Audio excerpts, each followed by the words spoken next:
Hello guys, welcome back to my channel. I am Dr. R-jalal. I am a GP trainee in Northwest of England, and in today's video I am going to talk about the AKT exam. I recently passed this exam. It was my first attempt. I want to share my experience. I used GP self-test, Pass Medicine and 14 Fish. So these were my three main resources.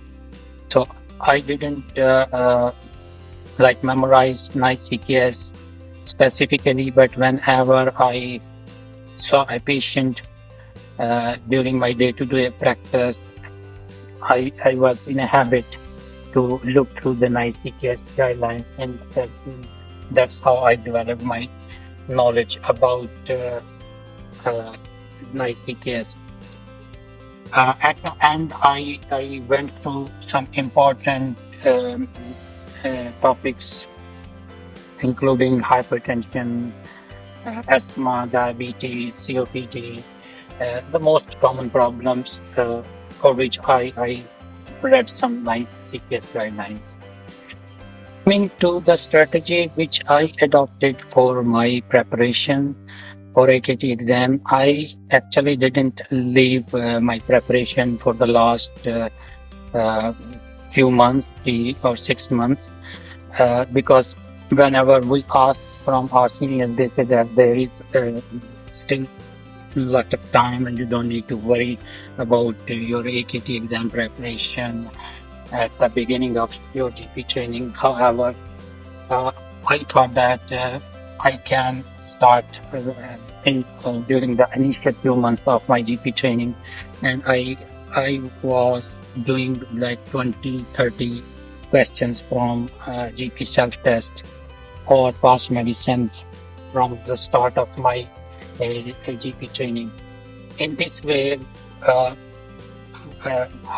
finished these two question banks. I did like 3,000 to 4,000 Pass Medicine questions, and I did 25 to 2,700 GP self-test questions, and I was very comfortable without stress. I prepared all these I prepared my notes from these two resources, which helped me a lot because in the last 3 to 6 months, when people, the other trainees, they start their preparation, actually those 3 to 6 months were for me, that was the pure time for my revision, because I already had gone through these. Later on, I didn't revise Pass Medicine questions.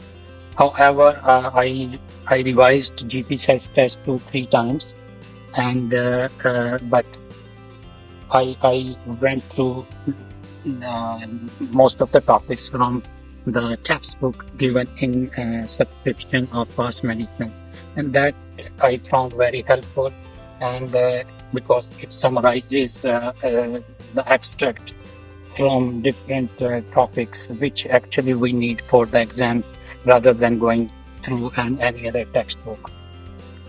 So revising the GP self-test questions and mock test, and then consulting the Pass Medicine textbook, I found this very helpful.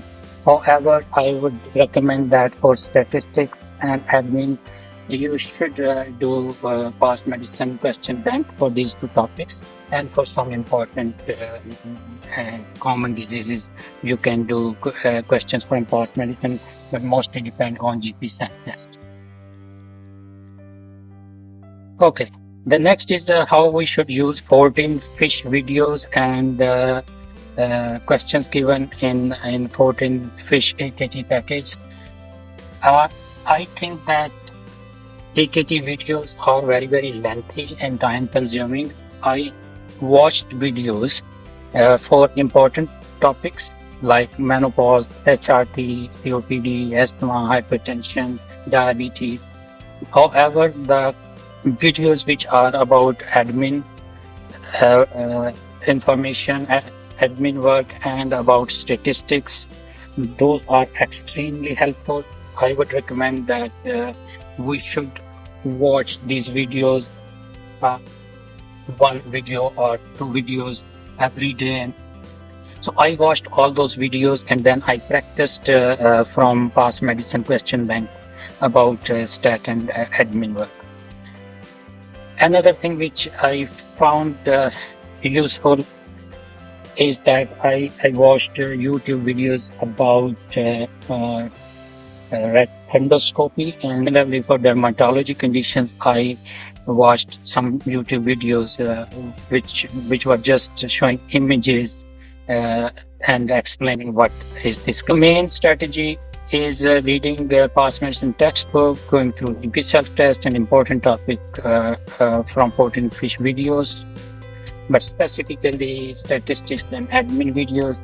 You don't need to do too much mock exams from 14 fish. If you have time, you can do. Some people are ask about Aurora audiobook. In my opinion, that once you have finished your GP self-test and you have gone through past medicine textbook and you have watched that admin videos, for your revision, you can purchase a subscription of Aurora AKT, the audiobook. The last advice is that practice more and more, especially stat admit questions and mock tests, so that you develop your speed in the exam. Sometimes questions about statistics and graphs, they are very lengthy and complicated with lots of information, so make yourself familiar with graphs and so that you don't need to spend so much time on these things in the exam, and you don't lag behind your target of attempting one question within 1 minute. If you start your AKT preparation early in your GP training, it is very good, and if you follow these tips, I hope that you will pass your AKT exam on your first attempt with flying colors.